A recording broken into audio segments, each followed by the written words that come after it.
The following Earth Angel Media presentation is brought to you commercial-free as a gratuity from the sponsor producer named after the show. Please consider their message. Find other high-value shows listed at earthangelproject.com. Enjoy the show.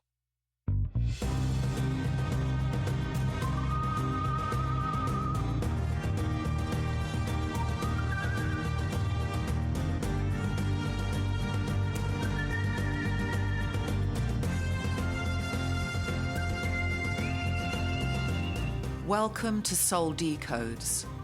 Join us as we wander off the path to find the ideas that fascinate. We talk about spirituality, the mind, the ego, wellness, and hidden history with tips, travels, and tales.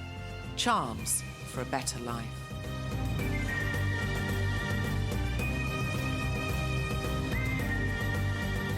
Hello, everybody. Good morning. This is Dr. Jolie Phillips. I'm at the Phillips Island Treehouse Studio with Sarah Terry. We have a lot to catch up on. Yes, we do. We had some cliffhangers from last Love week. it. So how do you want to begin? What do you want to do? Well, I had it's 11:11 now, and I was driving here, and I'm just preparing for the podcast. And my future daughter-in-law called. She's been with my son Charlie now for 11 years, and she's going wedding dress shopping on Friday, and it's a big occasion. And she said to me, "Can I ask you something?" And I said, "Of course." And that's why she's called, for me to be candid. She said, "Is it weird if Charlie comes?" And immediately my response was yes. I mean, no thought behind that. It was straight yes, it's weird. And then she just laughed and she said, "Well, the thing is, I don't know if I want that tradition that the groom doesn't see his bride. And she wants him to be there." And then I suddenly thought, well, just break the tradition then. Why are you following that tradition? And you don't like it, you don't want it, and we have this tradition. And my reaction to it was very interesting because it was all my life I've heard that the groom doesn't see the bride until she comes down the aisle. That's been the only thing that I've ever considered. And why is that? It's just tradition, right? And it's just weird how, and my response was so instant, yes, it's weird, but it's not weird. Well, just break, and I told her, just break tradition, do what you want, cherry pick the traditions you want, and discard the rest. I think it's lovely advice. Yes. I think it's because it took me a few minutes, but it's just like, wow, it was stupid tradition. What brings you joy? What brings him joy? Yeah, and he wants to be there. He loves fashion. Right. So, and whatever the confluence of those two joy circles would be, it's going to represent your future marriage. So these really simple things that seem relatively really kind of minor. Yeah. It's cool. It's kind of cool to have that dialogue. It's like, well, no, but I don't want that to happen this way. Yeah. And because I've seen, that's where they get the term bridezilla. Yes. It's like, oh God, it's got to be this way. Yeah. Well, if you know what, if everything has to be just this way, just because this is the way you visualized it, what's the next? With Angelica, what's next 20, 30, 40 years going to look like? It's the tradition part of it. Yeah. You're doing what tradition demands, and you haven't questioned it. So tradition says that you don't get to see, he doesn't see the dress until the morning of the wedding, until you're walking down the aisle. And it's that we're holding on to these traditions without questioning them. So I did question it. Within 5 minutes of talking to her, I completely pivoted on that because it's a dumb tradition. It's only a good tradition if it brings you meaning and happiness. But don't just do it. And so she's broken free from tradition, and I'm really happy. But it was just my response to it. It was so conditioned. Well, I'm glad you recognize that for yourself. But it's kind of cool. I think we're in this place where people are becoming more conscious of, to your point, with all of your books, they're becoming more aware of how they think and why they think the way they do. Yeah, analyze it. Am I really thinking, or am I playing a script that I would pre-recorded programming? Mm-hmm. Am I writing my own code? Or am I burping up talking points from my history somewhere that I've never examined? I know, just a machine. Yeah, man is a machine. Gurdjieff said that we're just a machine, and what we have to do is just wake up. You just wake up. You have to become aware of your own thinking, your own programming. And so that's great. That's a great little superpower. So you can become your own programmer. Yeah, so you can. Yes, you both. Because you can still function that way. You're the participant and the observer of your play. Yes, very big. So I don't think we're to talk about your daughter's wedding dress. Well, no, because that'll be tomorrow. That'll be tomorrow. And then we'll do it on the next and see what happens. Does Charlie show up? That's cool. But what an exciting time for both of them. Yes. Yeah. I'm excited for you too. Yeah. Being a peaceful observer and letting it play out. Yeah. right? Yeah, I think I'm going to do some. I'm going to have to do a couple of pranks, but I haven't worked out what like they are. Like a food fight? Yeah, that would be good. I'll take some spaghetti bolognese with me. Let's tie-dye your dress, baby. White's boring. It's very passé. It's hilarious. Well, how exciting. Yeah, that's great. So we only have a limited time here. We had a cliffhanger last week. We were talking briefly about podcasting 3.0. Yes. There's a couple other topics we can segue into, but how would you like to proceed? However you would like to proceed. Well, I think you had some questions about podcasting 3.0, and I don't want to go into too much of the technology, but I do feel because this What's is the benefit imminent, of it? Yeah, because this is imminent, I think we should at least talk about it because this is where I'm taking all of my technology is to Web 3.0. I think it warrants a brief discussion if for no other reason that the general population needs to be aware of it. There's basically 3 angles we can hit it. The first one's real brief. There's been artists and creators throughout the whole world, especially in the musical world, that have been ripped off by the world. They've been amazing talent. They've come together as bands or in terms of individual acts, I think performers. Taylor Swift feels like she was robbed, doesn't she? Yeah, well, there's a lot of people feel like they're robbed. Yeah. Who robbed them? Well, whoever... Their management. The management, but also the industry robbed them. Well, they set some standards and everyone had to play by those. Derek Johnson, he's a performer, a country performer. I mentioned him before in a different scenario, but he's done this big expose on Nashville and how Nashville is just a racket and how they really? chew up and spit out the talent. And if you don't dance with them, you could be the best country artist in the world. It wouldn't matter. You wouldn't get any exposure. You would get nothing. No. So you either play by their rules or... Well, can't you just put a video on YouTube and then what happened to Justin Bieber happens to you? You can go viral. I mean, that's about the only way. If you're fresh and starting out, to go viral is possible. Yeah. So that's the point. You can get notoriety. The question is, how do you capitalize on that? How do you get a label? How do you get recorded? Right. And this is central to the Earth Angel media conversation that we've had before, but my entity is called Earth Angel Project. The media corporation is going to be a fair platform for creators, for audio creators, whether they're musicians or podcasters. But the question is, how do these beautiful, talented people, how do they capitalize on it if they're not going to dance with the devil, if they're not going to sell their souls, right? Until now, position to be in. Until now, there's only been 2 basic models. In general, you'd either have an advertising model, which says that I'm talking, and then you have to break for a commercial, commerce, commercial, business. So you're going to take this beautiful stream of thought. You've got people engaged. They're laughing, they're crying, they're listening to your story. And then you have a commercial break. Well, this is why you and I don't do this. Look, we do have a sponsor for the show. We always put it at the end because if you like the show, listen to our sponsor, right? That way it's not in the way of the actual production. And we want you to enjoy the value of the show and then in return, give some value to our sponsors. I think it can work with music. If you're playing songs and you play 3 songs, then you've got some commercials, but it can come right at a significant point, and it's just a big distraction. Yeah, so it's very clumsy. So advertising is that's a good word for it. It's clumsy. It's intrusive. That's right. It's intrusive. The other model is called a subscription model. Well, what's that look like? Well, if I want to download an article from the Wall Street Journal right now. I go to the internet, I Google something. Oh, it's Wall Street Journal. Well, what if I totally despise 95% of what's on there? I'm doing some research and I want to read this article. I want this one article. Yeah. I have to get their whole stupid subscription. So that's stupid. So it's like I don't want a year's worth of Wall Street Journal. I want this one article. And yes, I'll pay a nickel for the article. Yeah. But I don't want to pay $25 for the year or whatever they're to charge me. So what it is it's saying, okay, we're admitting we're not going to give you value all year round, but you see value in this. We're going to gouge you for this one. We're going to gouge you while we can. So there's all this trickery associated with subscriptions. So those have been the 2 models pretty much. I've been trying to cancel a subscription. Right. I spent about an hour and a half on it yesterday, and I'm going to do it. I'm not going to mention who it's to, but it was unbelievably difficult to cancel that. So yeah, subscriptions. That's yes. So those have been the 2. It's inadequate. And no matter where you look, whether it's radio, TV, even if you're watching a movie, Netflix subscription. What's in there? What's in the movie? Everything is commercialized. There's this thing called value for value. Basically, the idea is that if what Tia, Jolie, and Sarah are putting out on this podcast is valuable, will the person be willing to pay a penny for it? But if they pay a penny, how are they going to transfer the money? Because people aren't going to put a credit card in for a penny. They don't want the possibility of someone knowing their information, not for a penny. So what's the paywall? Let's put that on the back burner for a moment. Okay. Let's talk about the concept.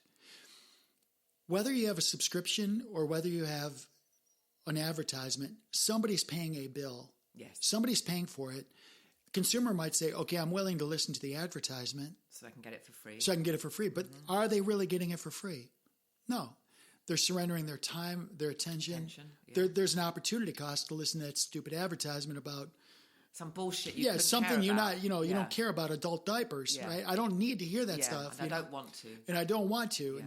Or especially all the pharmaceutical stuff. I don't need that in my kids' brains or my brain. I just want to watch the program. Yeah, I want what I want. I want to watch the program. So if you're that person that says, I want what I want, well, how are you going to pay? You're receiving a value. How are you going to pay for the value? To answer your question about, well, how are they going to pay for it? Well, there's an infinite number of ways you can pay for it.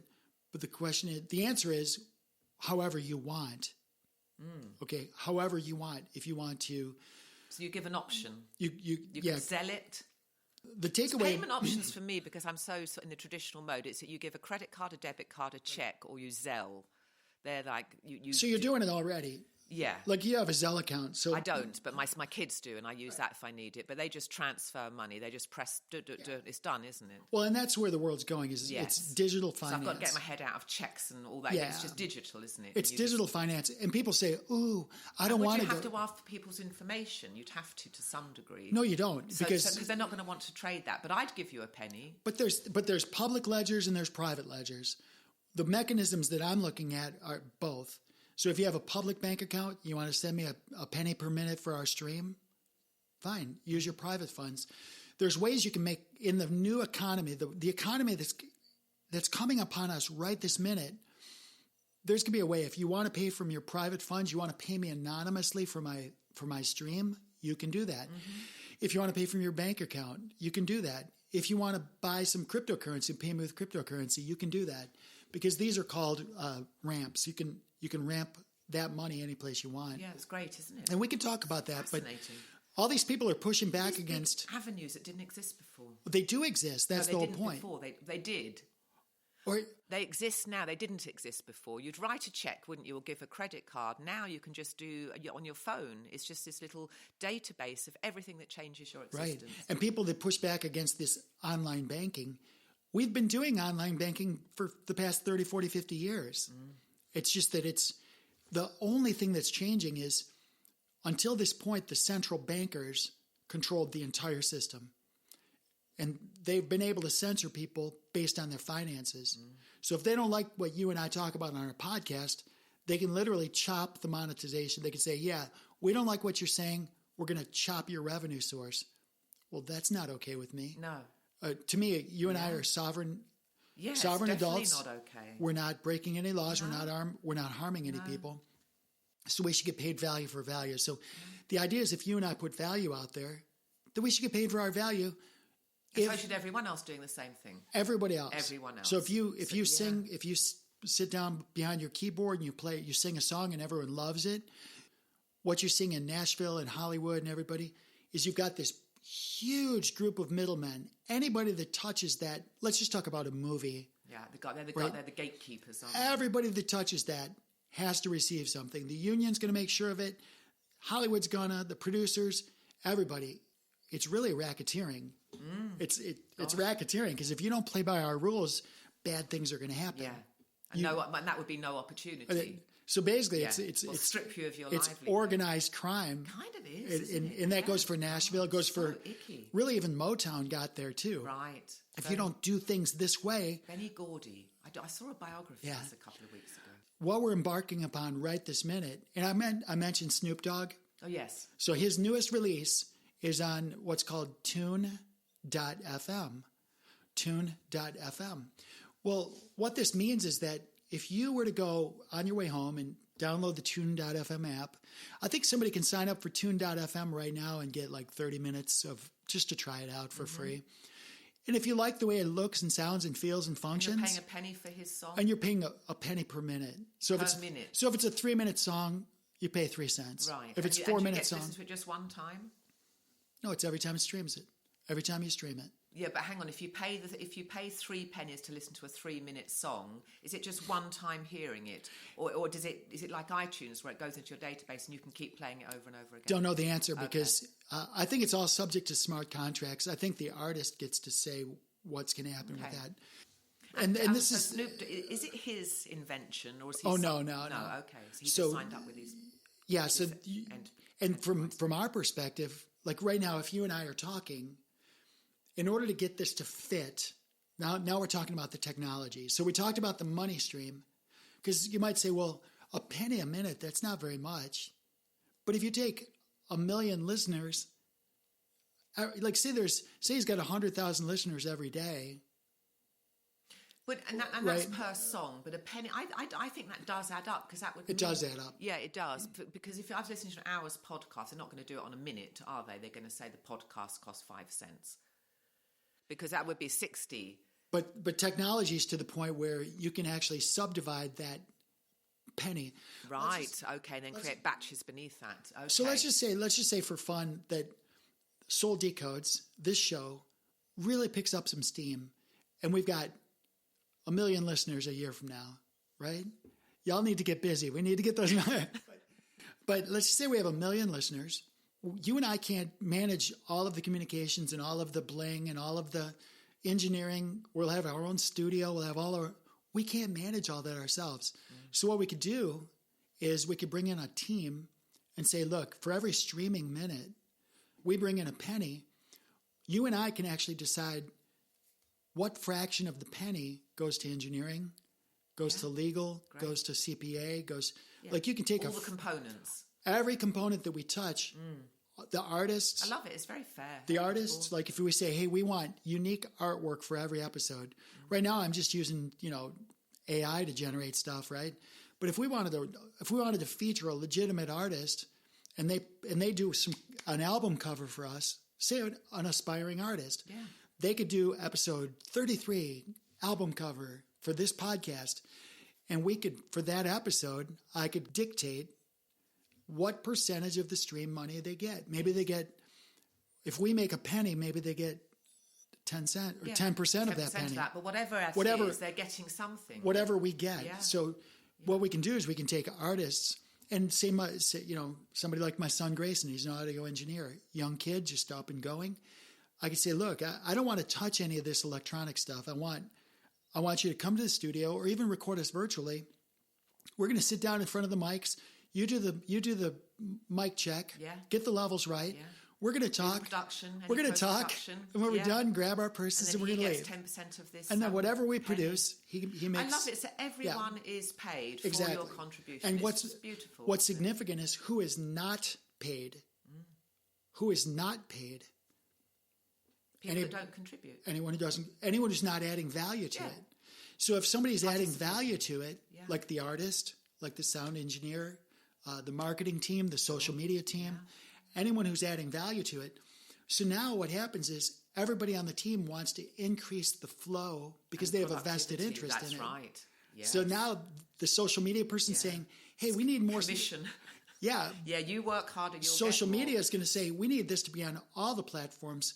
So now everyone's got a vested interest in the success of the Soul Decodes episode. Yeah, that's how that plays out. Yeah. So in my world, I'm going to leverage this. I'm going to lead the way on Podcast 3.0, which isn't even made up. That's my term. So, okay, so this is your invention. This is my term. And are you going to patent this? Well, I don't think I have to. So it's a new... What is it this new platform will have that others won't? So here's an example. Have you ever listened to music? Like say you and I listen to... name your favorite rock band or one of your favorite... Led Zeppelin. Okay. You and I are listening to Ramble On. Okay? And... Is that a Led Zeppelin tune? Yeah. Oh my God. I'm going to have to listen to that. Oh, yeah. Ramble On, okay. Oh, yeah. Well, I know the Led Zeppelin because I know all the bass lines. Oh, I'd have to listen to that. Oh, it's anyway, great. carry Yeah. on. So anyway, so let's just say that you and I go and listen to Led Zeppelin live, and we hear the full range of frequencies. We can hear from pretty much the lowest threshold my hearing can hear, like 30 hertz, right? That deep rumble that rumbles your chest, right? Just, oh yeah, you can feel that. Yeah. All the way up to the highest frequencies you can barely even hear. It's out, like only the dogs can hear it, right? Yes, the dogs are howling. Yeah. There's some technologies called FLAC, F-L-A-C, which is a lossless form. So if you're listening to FLAC in your car, it's going to sound almost as if you're at the concert. Wow. Because there's no compression. Right. You're listening to the full spectrum of the audio. So the quality is something the quality you're is upgrading. unmatched. Unmatched. Wow. FLAC is just one. They have two other. It's good to have a son who's a sound engineer, isn't it? Does he give you all this knowledge? No, I'm giving him this knowledge. Yeah. No, he's not in this space yet. My brother Jeff is. He's in Chicago. He's amazing. Sound is in your blood. Part of the problem with like being a bass player is what's called compression. Most of the hearing that you and I have when I'm listening to your voice, you don't need to hear the deep rumbles or the high highs. You need to get the information, and it needs to be in a format that can be sent over the wire very quickly. Because if I'm going to stream FLAC, which is the lossless format, it's a big amount of information. So there's technology limits that we have to overcome. Right. But what they've done is they've overcome it. So what this permits in a nutshell, without getting in the weeds, which we already did, is the user experience for the listener is upgraded. Because they're going to listen to Ramble On by Led Zeppelin in the compressed format. They're not going to hear any bass guitar at all. If they listen in the lossless, they're going to go, holy crap, these bass lines are awesome. Right. Like, they're going to say, what? Because the bass lines and most of this Led Zeppelin stuff, they're crazy. Same thing with the Phil Collins. I listened to Phil Collins most of my life, but in the recent 20 or 30 years, you lose the bass lines. But when you reintroduce the bass lines, like right here in the studio, when I used to be with the Phil Collins tribute band, I'd be playing the bass. They'd be coming out that speaker because you can hear 30 hertz on that speaker or close to it. Everyone would be looking like, what? And they're thinking I'm making up that bass line. I'm not. No. I'm perfectly covering. Yeah. What should be Leland Sklar. Yeah, there was two bass players primarily, Leland Sklar and Nathan East. Those bass lines are freaking awesome. They're very difficult, but when you're listening to the MP3 compression, like on the radio or on the podcast or something, you lose it. If you listen to the CD-ROM, you can hear it, but who listens to CD-ROMs anymore? Yeah.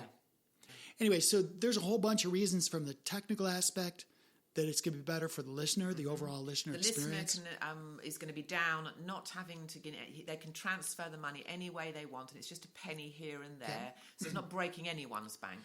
Sure, I mean, consider as long as you this. have a cell phone, you can access everything that's now current and modern, and it's not like doing the subscription that you do for $30 a month. It's just a penny here and there. Yeah, I mean, so that's very, very user friendly, isn't it? Yeah, and consider this: like you've got you read one of your books. I think it was The Mirror World.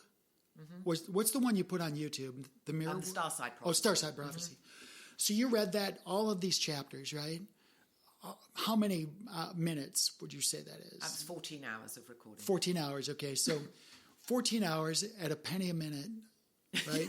but then if someone were to use a penny a minute and it's 15 hours, that isn't going to cost a penny. That's going to cost like whatever. Okay, so let's just say so it couldn't be for a novel. That I just want to charge 5 cents, right? You can listen to this for 5 cents. But it's up to you. That's the whole thing. So the artist is in completely control of it. Yeah. So you can say, well, 14 hours, I don't need that amount of money. I'm just going to do it for a third of a penny or a flat rate. Yes, it has to be a flat rate, right. Yes. Something like that. Yeah. So, but they can listen to it with your entire beautiful thickness of your voice, the frequencies, the inflections. There's no compression. Because there's in the electrical engineering world for audio, if I take a big fat signal that's got all the frequencies and try to get it across this wire, I have to compress it down, and then on the other side, I have to decompress it. into the pipeline compressed, and I need to decompress it. So that's just the technical, geeky nerd stuff. That's good. So that's it. I'm excited. It sounds flawless. Yeah, I mean, it's work in progress. Yeah. It's part of a bigger picture. And it's getting people to want this as the new platform. After that, this has to now. But then people have to be told why this is better than the product you're getting. Well, and it sounds it. I think it's just just from the audio. I think just like Beyonce's done, and just like Snoop Dogg's done, the artists are going to drive it. They're going to say, "Hey, if you want my new release, it's on this platform." Yeah. If you want now, all of the aspiring artists, all of the brand new people, like the college kids we just saw earlier, those are creators. They're going to say, "Well, what technology is Beyonce using? I want to use the same technology." Yes. So once we get these figureheads, these icons, the norm. Then it becomes. It actually happened quite quickly. Right, if you very had quickly. a few people listening to very that, quickly. it would very quickly. Yeah. So to me, I love it. That's very exciting. And it's also decentralized, so nobody can censor it. So that's important. So if you and I are saying stuff and you drop an F-bomb and some director or some corporation says, "Oh no, you can't cuss on any of our things," and they chop you. Do you think it would get to that where they would? Yeah. Really, So we almost got there. Nightmare. Thankfully, in the past 10 years, we've won. I mean, that's not going to happen. Be a apocalyptic world like this film crew that you've got on Phillips Island. We have to get to that, by the way. Right. Yeah. Oh, well, go ahead. I'm pretty much done with that. The web 3.0 is here. It's going to be decentralized currency. So. Oh yes, let's get to that part of it. Well, so the underlying technology, like let's just say you're in Bermuda, right? You and Tony are there, and his wallet got hacked. You lost your purse. You need $5,000, okay? You text me, it's like, "Tia, Julie, we're in a bind. Can you send me $5,000? Well, it used to be that I'd have a hell of a time getting you $5,000. It'd take like multiple days to do. I'd have to go through the banking system. Yes, yeah. The banking system. I mean, even a wire transfer is a pain in the arse. It's a misnomer. It's called the SWIFT system, which is not SWIFT. Well, SWIFT. I think she was the chief technical officer or maybe the CEO. Just a couple of weeks ago, she said, "Yeah, we're going to move SWIFT onto Web 3.0. So instead of it taking this amount of time, it's going to take a fraction of the time to send money." That's good. So, which is great. So if you're in Bermuda, you need $5,000. Hey, Julie, I can't explain it, but send me some money. Yeah. And I send you the money. Yeah. 5 seconds later, it should be 5 seconds. It's in your digital wallet. Yeah, so that's great. So convenient and instant, and we love instant. I love instant everything. And here's the argument: people are going to say, "Oh, but the drug traffickers are going to use that, and the child traffickers, and all that." Excuse me. That's a good question. Well, it's a valid question, but right now the only criminals that are allowed to do those instant transfers are the banksters, the central banksters, and they're the biggest criminals of all. Right? They're major. That's why they're going to go away within the year. They're going to go away. So you're seizing control. We're taking the control. They stole control from us back before 1913. You and my son need to have a conversation. This is a deep conversation. This is fascinating. Because even like the sinking of the Titanic, who was on the Titanic? Why did that have to sink? The bankers, all of the bankers that did not want... That they were on the Titanic? They were on the Titanic. Oh, God, are you serious? Yeah, you can't make that up. So it was an explosion? Yeah, and the ship that was actually the Titanic... Oh, that's horrific. The Titanic had a sister ship. Terrorism. Yeah. I had never even considered the Titanic had a sister ship. It was basically the older version of the Titanic, and they made the Titanic a mock-up. They made the older ship a mock-up of the Titanic to get everyone to believe it. J.P. Morgan was supposed to be on that cruise, and the day before he took himself off, which is kind of suspicious. So all of the people that were resisting the Federal Reserve System sank. And that left only the people that were advocates for the Federal Reserve System. Wow. Again, I didn't want to talk about this today. The public doesn't know that. No, because... They just think like I did. I thought it hit an iceberg. I thought it was just this happens. Right. Did not know that this was sabotage. So I wasn't there. I didn't do it. I just asked people to question it. Bankers on a boat and they're... But think about it. The Federal Reserve System isn't federal. There's no reserves. And the only system is it's a Ponzi scheme. This is where we're going to talk about money. we can do it now or later. I don't know how much time you have, but we can talk about it, just to introduce it now. But if you wanted to take over the United States and you wanted to steal everybody's money, how would you do that? How would you do that? If you were a criminal mind, how would you steal all their money? That'd be a hard thing to do because we have weapons. Every direction you turn, there's a weapon. So you're not going to steal their money. So the only way you can do it is devalue the money they have. Or, in the case of gold right now, President Trump, I still want to call him Commander Trump, but President Trump is talking about we're entering the golden age. Well, the golden age, what does that even mean? We're about to find out. Because years of suppression, if you look at gold price right now, I think yesterday it was like 3,033 or something like that. It's over 3,000. That's what the market's willing to pay for an ounce of gold, which is 90 times the ounce of what an ounce of silver is. So it takes 90 ounces of silver to buy 1 ounce of gold, which is way off balance. That's way off of what it's been through when it's in a free and fair market. But even so, $3,000, what price did the bankers arrange for them to buy gold? Is it $3,000? Or is it like $45? Yes. Or $44? No. Banksters, they get to buy and sell gold at this predetermined price of, I think it's $45. So wait a minute, what a deal. The market says it's worth $3,000. The banksters get to deal at, so the valuation of the gold that we have in the United States, and the reason that Trump can say, hey, we can get rid of our debt overnight, is because when they look at the United States assets, and the assets are only valued at $45 for an ounce of gold, but the market says, no, it's worth over $3,000. You can literally, just with the gold revaluation, that means allowing gold to be traded freely and openly across all segments, including the banksters, at what the market bears. If we just revalue the gold on our the United States of America's spreadsheet, if we just revalue gold, all of a sudden our asset part goes from $45 an ounce all the way up to over $3,000 an ounce. So Trump is implementing this? Yeah, I think all the mechanism is already done. What we're experiencing now is just the deployment. We're explaining to the world what just happened over the past few years. Yes. So I think it's already, the mechanisms are in place.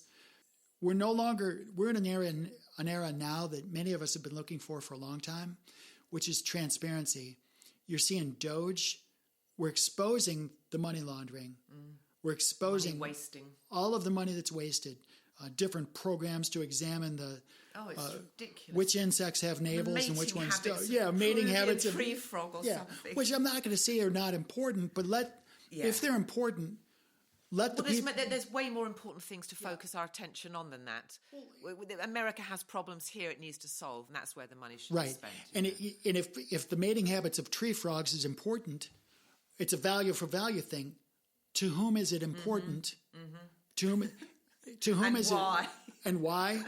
But let them pay for it. Yes, you don't need to steal. I don't need to be paying for. I'm not interested in proving tree frogs. And I'm not interested in dropping bombs on beautiful people. No. So stop taking my tax money to go drop bombs on beautiful people. My husband went to see Jordan Peterson last week. He was in Miami, and his take from it, he had quite a few, so that his attention is very important. And that's quite profound for my husband because his mind is geared to, his subroutines are business, but our attention is very important. Where do I give my attention to?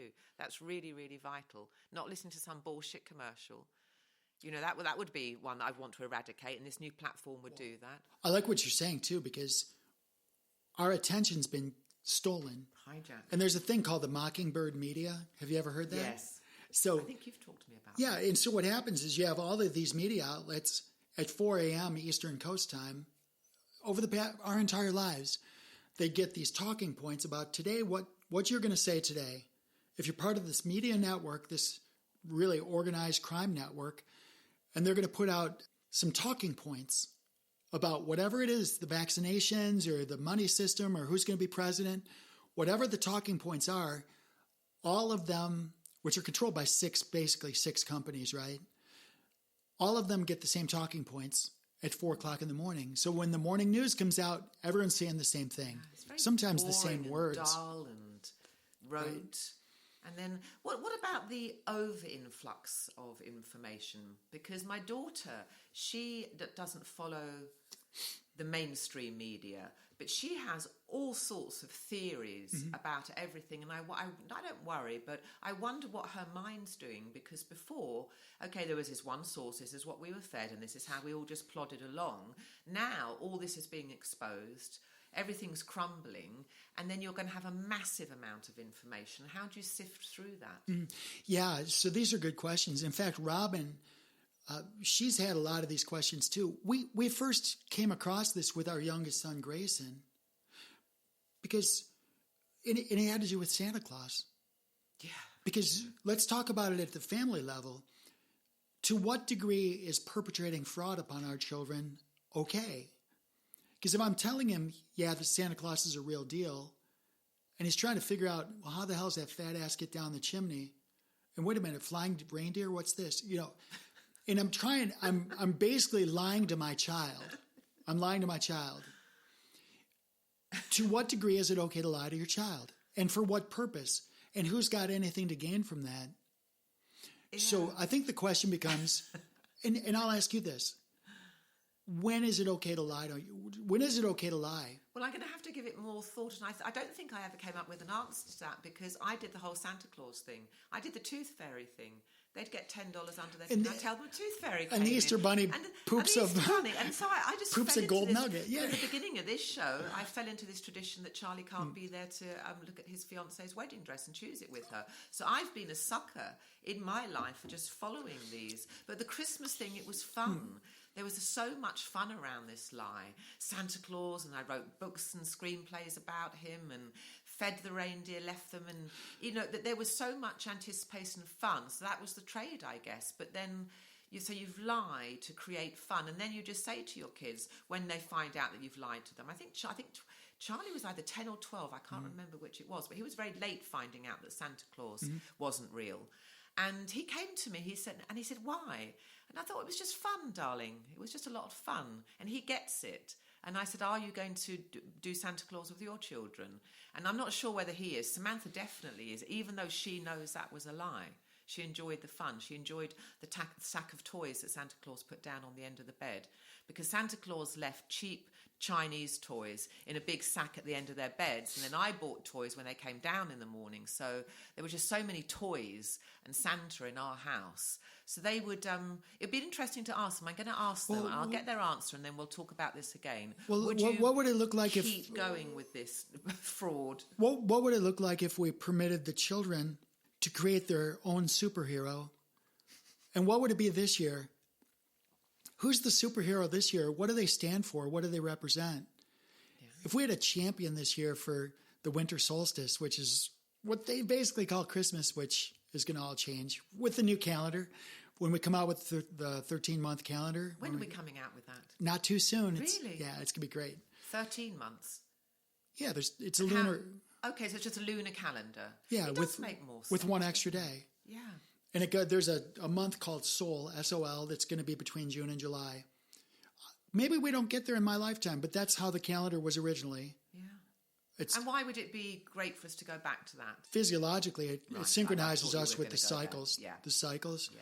But what I was going to say about the tradition, why don't we challenge our creators, our young toddlers, our young children, to create a new superhero?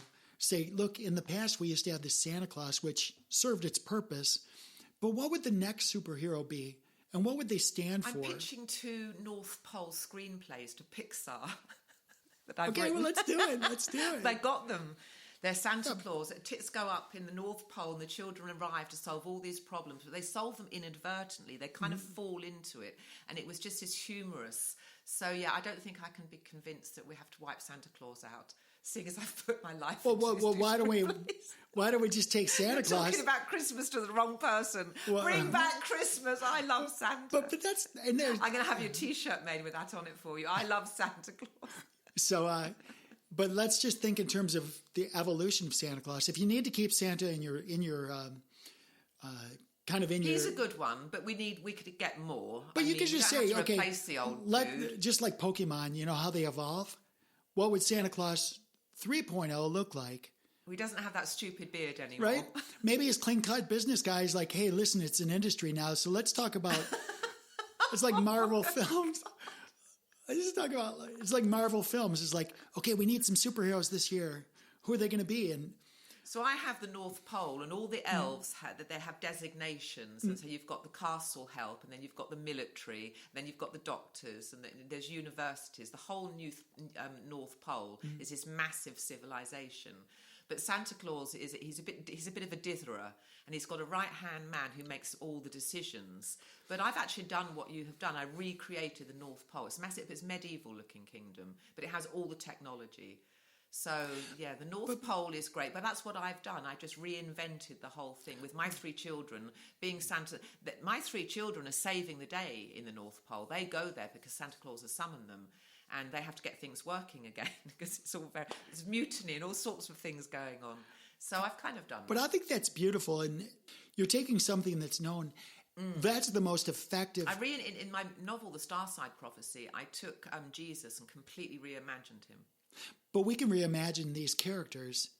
I mean, the Santa Claus that you grew up with, that you loved, was a reimagination of other personas throughout history. Yes. Like St. Nicholas. Yeah. When Grayson found out... Odin in him too. Yeah, when Grayson found out, well, Santa Claus is false, we immediately said it's based on this idea of St. Nicholas, which is a benevolent patron saint of children, right? And then we explained the value of giving, the value of taking your excess and helping others. So, you can take something that, it's not to discard the whole Santa Claus illusion or character, but maybe let it morph into something that's useful. And it can't just be entertainment. Why does it? Because why not? Useful? No, it can be entertainment. It can be, yeah. As long as we're not perpetrating fraud. Yeah. Like a child. But that's going to happen all across the world this Christmas. All children are going to be lied to about the existence of Santa. Okay, but I think at some level, if I'm watching a cartoon and I'm watching Bugs Bunny, I'm looking at Bugs Bunny or Pokemon, and I look at that, and there's no fraud because I know that's just a cartoon. Yeah. There's no adult telling me that that's a Pokemon is a real thing. The North Pole is a real place. Yeah. And there exists elves and this old white dude. So I think it's just a matter of disclosure. Yes. And to be told it's real is even more exciting, though, isn't it? I'm just trying to go back to when I was a kid, because I was believing in Santa Claus for a while. But you can make an argument based on your writings that it was real. We all behaved and acted as though it was real. I knew it wasn't, but my kids did for so long, and they loved it. And they never caught Santa Claus. They'd wake up and say, we didn't see him, but they were so convinced that he was real because I went out my way to be Santa Claus. I actually was the Santa Claus. Yeah, Santa's got some awesome fantasy going on. Santa Claus got some great legs. I got 2 screenplays out of that, a lot of mileage. There's a space for imagination. After I went through my first marriage, my divorce, we had no money. And I'd have my kids for the whole summer, and we'd do Estes rockets where you blast off these rockets. And, of course, one rocket's like $2 or $3. So, it's like, I can't do that. I can't blast. So I would create this whole system. We'd have a launch pad and a countdown sequence, and we'd have checklists and different responsibilities so that instead of just launching one rocket, we engaged their imagination and just had this whole process. And you're giving them a project. And we needed there was this recovery crew. It's like, well, wait a minute, we have to have a recovery crew because we have to get the rocket parts back. So we took, instead of just burning a rocket and boom, it's done, 30 seconds, done. We created hours. Let's create the launch pad. Let's create the recovery system. You gave them a project, and their imagination had to be engaged because of that. There needed to be an outcome, and there was a success rate that needed to be attained. But I had to, because I was broke and couldn't afford 2 rockets. Great, very creative. But I did that. Extended it. That was very, very creative. You do what you have to do. You stretch it out. Necessity. So I think between now and next time, we're recording this the end of March. April 1st through April 4th is going to be very interesting. Why? Politically, but also economically, because we're seeing a thing enter, and this will be a next time topic, because either something's going to happen and we'll explain it, or something didn't happen, is about to, and we'll talk about it. All right. But there's a thing called the silver squeeze going on right now. I talked to you about how banksters rip you off. Like the dollar that's in your pocket, the US dollar, like if they come and try to take the dollar from your purse, $100, by the way. if there's $100 in your purse, how much is that worth relative to 1913? That's so Charlie carries my son carries a $5 bill around in his wallet, and it was like 1946, and he brings it out as a prop with exactly the same question. What this could buy you, and I can't remember how long ago it was, but it could buy you a Rolls Royce. And now it's just $5. And he talks about the devaluing of what this is. It's true. Yeah. Yeah, because back in 1913 through 1933, and subsequently, we've been taking off the gold standard, the silver standard. The dollar that you've got is monopoly money. They literally can print it out and say it's valuable. Well, they did, didn't they? After that's all they did. COVID thing. After what happened? Well, after 1971, Nixon took us off the precious metal standard in 71. So that somehow we're going to be. We're in the recovery stage of this now. Something new taking place. I'm not in charge of the program, but I'm understanding we've repatriated. We've brought all of the gold from across the world that people owed us. Over the years, we brought it back within America. Right. We're basically going to be, if my interpretation is correct, which I might be wrong. I'm not. I'm not these scripted are questions in. And speculations, aren't they? But what's happened over the years? Silver right now silver this morning was trading at 3,333. No, that's gold. Oh, okay. Yeah, that's gold. Silver is one. Okay, that's the lower one. It was 90 to 1, wasn't it? So it's 89 to 1 this morning. I prefer silver, but gold, just in jewelry. Well, silver. I think I might have shared this with you, but it's my belief that silver is it more widely available to mine. No, it's not. It's actually way less available. So that's weird. Consider this. For those of you in the military, you look at the rank structure. The lowest officer is called a second lieutenant in the Army and Air Force. The Navy's got their own rank, but it's still the same bar structure. If you look at a second lieutenant, say in the Army, the second lieutenant's got 1 gold bar. That was their salary, right? 1 gold bar. If you look at a first lieutenant, which is a rank increase, so you go from second lieutenant, which is second stage, to first stage, which is first lieutenant, that's a silver bar. Then you get promoted again to captain. That's 2 silver bars, right? Just using that as a concept, you have to ask the question, why is silver in the military valued more than gold? Yes, it supersedes gold in its value. It's valued more. And even getting into the field, a major is the 4th level. That's a gold oak leaf cluster. And then if you get to lieutenant colonel, that's a silver. So once again, the higher you go up, it goes gold, then silver. Yeah, so silver intrinsically in the military is more valuable. Well, the truth is it is more valuable. Gold is a store of value and has been for years, but there's tons and tons of gold across the world, including in our Grand Canyon. The thing is, just like De Beers diamonds, they have to create this artificial economy. There's tons of diamonds. Diamonds are not worth thousands of dollars. So everything's a commodity. So it's a commodity. You could suddenly just give a pile of baked bean cans a commodity and say, these 20 cans is worth $1 million because we say it is. Well, what they'll do is they'll take away all the other cans, and this is the only can of beans that's remaining. Yeah. And this is the only one in the world. And you can't harvest or mine from anywhere else. So they have to stop you from growing beans. They have to. This is the only can of beans. I saw the Kimberley diamond mines down in South Africa when I was travelling. You saw what they wanted you to see. Yeah, oh God. But if you actually saw what they saw, you'd see diamonds all over, hundreds of acres of diamonds. But you saw what they wanted you to see. Yeah. So they create these artificial scarcities to create perceived value in what you're... commodity to be valued. Right. Yeah. So you're going to get this big-ass diamond for your wedding, and you're going to pay thousands of dollars for it. But there's acres of diamonds out there. It's not worth more than a blade of grass. No, it's just no different than any other Getting rock. a stone or pebble off the beach, probably. Right. So what they've done with the dollars is they took your valuable gold, and assigned stackable, it to meaning, and they said back in the FDR, I think it was Roosevelt said, you're going to give us all your gold, and if you don't, you're going to jail. But we're going to give you these certificates that are valued some percentage higher than the gold in your hand. So the federal government stole all the gold from the people. Basically, they said, if you don't give it to us, you're going to be thrown in jail. Well, that's kind of like... what a shitty system. So now then they took the gold and did who knows what with it, and they gave you this cheesy piece of paper that says this represents the gold. It represented the gold until it no longer represented the gold. And they did the same thing with silver. When we were kids, silver certificates. They used to have $1 that represented a percentage of silver. Those are gone. Now we have what's called Federal Reserve notes. My kids have Morgan silver dollars. A coin's still relevant. That's still a good collectible. Oh yeah, we have tons of them. We have lots of silver coins. Doing that with them. We have stacks of them, but there's like the pre-1964 Kennedys and things like that. They're the American Eagles. Those are very valuable. Trading at a premium, I might add, because they might be worth this much for silver, but the fact that they're a silver eagle makes them so much more valuable. Value, isn't it?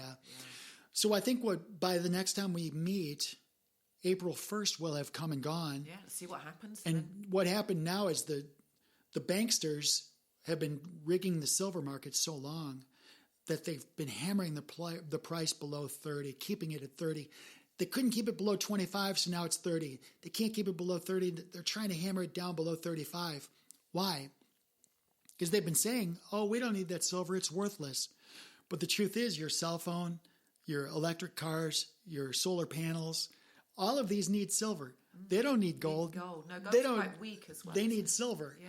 So now there's this big arm wrestle over who has the physical silver, because J.P. Morgan got the highest fine in banking history for rigging silver price. Really? And that was years ago, but they rigged the silver price. Now they're back at it again. But it's my belief they've been arrested, that's been stopped. And now what you're going to see is they have what they call silver short positions, which says I'm going to loan silver at this price, and they're thinking they're going to be able to buy it back at or below that price. But the price is going up, and they have to buy the silver at the market price. That's what a short position means. Right. I'm going to borrow it at today's price, and I'm going to give it back to you, whatever the market price is. Of that day. Yeah. So we're going to literally bankrupt the central banking system by driving the price up. And it's going to go parabolic. It's going to go vertical. I'm hoping to see if silver... And how do we follow this? Is this going to be on the mainstream news? Oh, most people are following it. A lot of us in the silver market have been following this for years. So we've seen the corruption in the silver market. What's it mean to us? Yes, everyday people. The everyday people is that we're going to have a lot of pain for a very short period. And then economical pain. Yeah, because the dollar, left unchecked, the dollar had become hyperinflationary.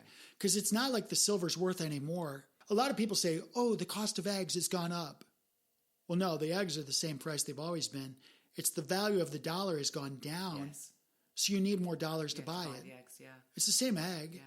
It's the same battery. It's the same $1,000 for a loaf it's the same of bread or something. Tank of gas. That happened in the Weimar Republic in Germany, where there was a massive collapse due to hyperinflation. Right, and all over the world. So basically, we kind of need this to happen for the fake system to go away. So next time we talk, be a bit uncomfortable for a while. Right. Economically, eggs might cost a bit more, so eat something else, and we'll all get through it. And those prices are coming back. This is it's going to happen quite quickly. Yeah, I think. Well, I can't predict the future. All I can do is read what's going on. I think that the silver squeeze is going to put the central banks into a mercy position. They're going to tap out. They have to tap out. When they tap out, all the countries in the world are going to go back to their own national currency, and they're going to be able to trade with other people who have other countries who have national currencies that are attached to something of value. So if you have gold, silver, cryptocurrency, precious metals, even if if your country only has oil, well, you can attach your currency to that oil, and we can trade gold for oil or silver for oil or rare earth minerals. Resources. So you can trade resources, but it's not monopoly money. It's actually going to be attached to something. Yes. And pretty soon everything we do is going to be attached to something. I like it. It's logical, it makes sense, it's equitable. Yeah, and there's sounds very progressive. There's some treachery to it, which basically says, yeah, but who controls that substrate, the trading platform? Because those are the bastards that whoever controls that trading platform can put you out of business. If they say, yeah, we don't like Sarah Point of view about Christianity, let's shut her down. Yeah, she was talking smack about Christianity. We're going to shut off her bank account. You can't even buy anything with your bank account. And that if it's a centralized system or the governing council for that system doesn't like you because you're a white girl, they can shut that off and you're going to be trading pebbles again. So this is what we're fighting against is we want transparency. We want fairness. I want to be able to trade with other consenting adults. Yeah. Value for value. Yeah. I'll give you some logs and I'd like some of your honey. And that's what we want to do. I love it. And the cost of doing so... Primitively beautiful. The cost of doing so with Bitcoin and with Ethereum, which are the top two traded cryptocurrencies, is extremely expensive. If I want to settle that $5,000 I sent you in Bermuda, it's going to take an hour to settle. And you might get it. You might get notification that after 10 minutes that it's on the way, but you can't access it for an hour. Well, that could be life-threatening. I mean, if you need it that quickly, you need it quickly. And even Ethereum, if I went to buy this cup of coffee at say the coffee place, the coffee itself might cost $3, $4, $5, but the transaction cost for Ethereum is going to cost hundreds or thousands of dollars depending on the time of day. Gosh. So you can pay $100 for... So there's a real hole in the market for this new enterprise. Right. So Web 3.0 will say, I'm going to buy this cup of coffee from you. You have a beautiful coffee place, good music. I like your vibe. I like what you stand for. I buy the coffee, swipe my card. And it's instant. The trend, it's instant. The entire world knows that I bought something from you for $3. It's on a public ledger. Anybody can see the transaction. They don't know it's me or doesn't know it's you, but they saw the transaction. Right. And it cost me 1/100th of a penny. Forget Visa. Visa costs 2.2% or whatever it is. I know, pain in the ass, isn't it? So forget it. My transaction with you is a fraction of a penny. Yeah. Game over. Done. So this is where we're going. It's very efficient, very high tech. It's the same system except we're cutting out the middlemen. Yeah. Same as we're doing Podcast 3.0, we're cut out the middlemen. Yeah. Same thing with our sponsor. Where the sharks live. LivePure.com, our sponsor for today, they cut out the middlemen. Amazon.com, cut out the middle people. So all of the inefficiencies, you get rewarded value for cutting out the inefficiencies. So this is tons of talking, but that's great. But I'm excited because you should be. The dollar that's in your pocket, hopefully 30 or 60 or 90 days from now, is actually going to be worth something. Because right now it's worth 0.4 cents relative to 1913. Gosh. So $1 in 1913 is worth 0.4 cents right now. So it's 4 thousandths what it was worth before. Yeah. God.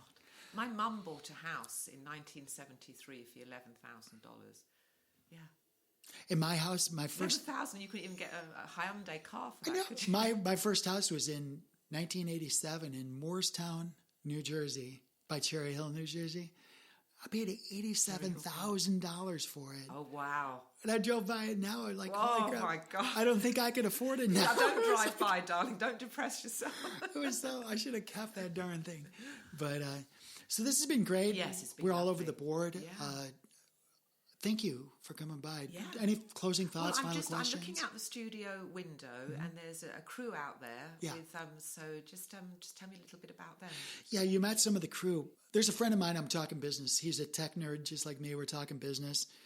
And he was out at Phillips Island. He says, this is beautiful because I have a lot of sections out there that's raw, natural Florida, like real deal Florida. I've got 4 sections that are 2-acre forest. I've got a 2-acre lake. So my 20 acres has got tons of different characters to it. Yes, it really does. I walked him through and he says, there's this crew, this creative crew there's this entity in Orlando. It's called Full Sail University, Full Sail. And they're a bunch of creators that do audio, visual, they do radio and TV type of stuff. They're creators. Well, they were looking for a place to record some of their concept, because I guess what you do for these... Have some trailers. I don't know the industry, but basically what you do is you create a small... a teaser. A teaser, yeah. There is a name. I forget what it's called, but it's a concept. And then you take it to these film festivals and you pitch your concept at the film festival. And if they love it, then they fund it, and then you create a movie out of it. So they came out here, and they love Phillips Island. It's post-apocalyptic.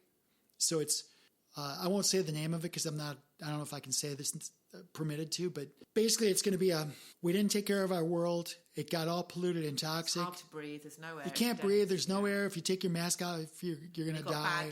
Bad guys coming to kill you. And you're fighting for resources. And so they have like 4 different sections of Phillips Island they're going to film on. Yeah. It'll be interesting to see the footage. I wonder what they'll do with it. And I told them, they said, well, filming at twilight here would be excellent. We're going to film twilight. When they're going to film, there's going to be a quarter moon, which should be just enough moon. I also just cleared a fire area because I can't let an open fire. I have to create a safe zone. Yeah. But I also have to make it so it's not evident. It has to look like it's in the wild Florida. Yes. So I had to kind of design that pit for them. So it's kind of fun. Yeah, I love it. But we're basically, they wanted to pay me, and I'm like, no. I said, just give me Phillips Island credit. I just want people to know that I love creators. You're welcome here. Yeah. I said, but... Sally's my sister-in-law that died recently, her brother was a location scout. And I always thought, what a fascinating job. Just going around the world looking for locations to film. And this is an obvious one. This is beautiful. So maybe you could, then it could be more in this. Well, it's a lost leader because I'm... And there's no traffic here. You haven't got all that bullshit of cars you see. No. You know, it's just pristine air quality here. Yeah, if you had like 15 knot winds from the east, from going from east to west, like you could possibly hear traffic on 33. But if there's no wind, you can't hear traffic. No. There has to be wind blowing the sound our way.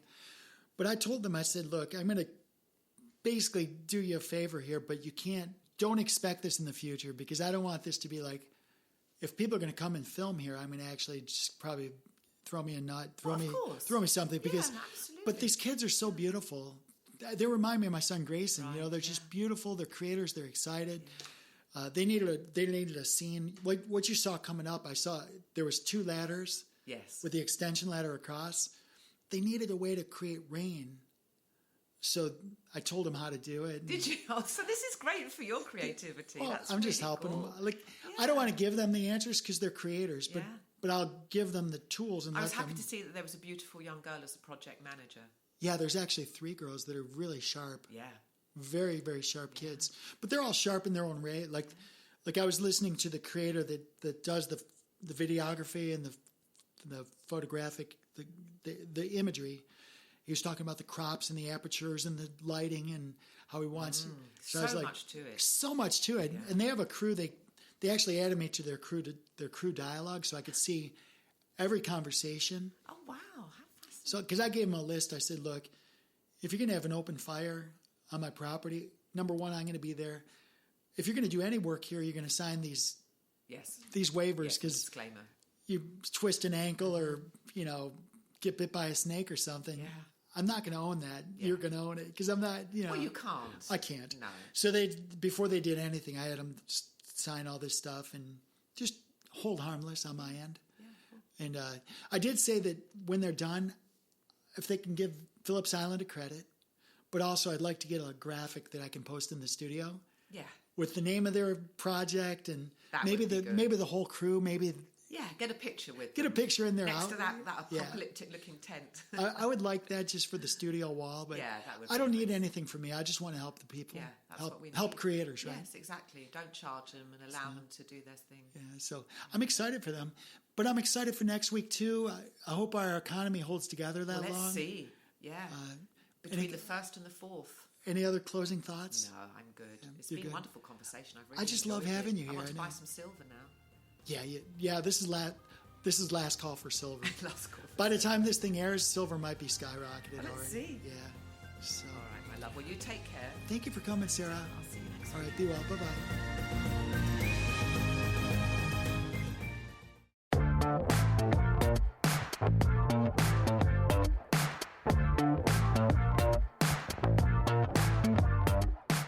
Soul Decodes, a feature presentation, airs every Friday on the Earth Angel Media Network.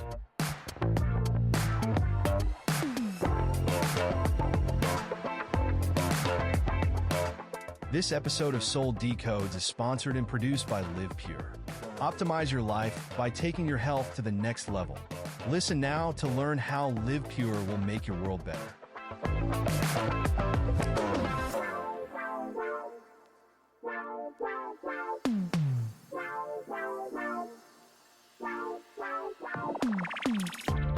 Live Pure is an American-based distribution system of online portals that give discounted access to clean, potent, natural, and ethically sourced healthy solutions for fat loss, muscle gain, immaculate skin care, immune system support, whole body cleanse, physiological balance, and performance support for athletes of all ages.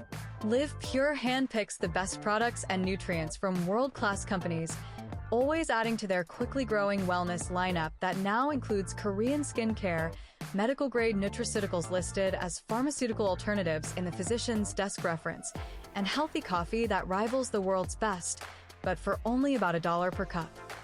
Soul Decode's listeners looking for vitality, youth, beauty, and better health can get 25% off retail by visiting livepure.com/Sarah Thierry and signing up for free as a preferred customer. If you are a content creator, influencer, or home-based entrepreneur looking for worldwide cash flows from the emerging gig economy, Live Pure's state-of-the-industry brand partner affiliate program can bring you up to 7 different payment vectors as bonuses. As a content creator aligned with Live Pure and Earth Angel Media, you will enjoy massive co-marketing benefits, including a cutting-edge website that is personally branded to you or to your business.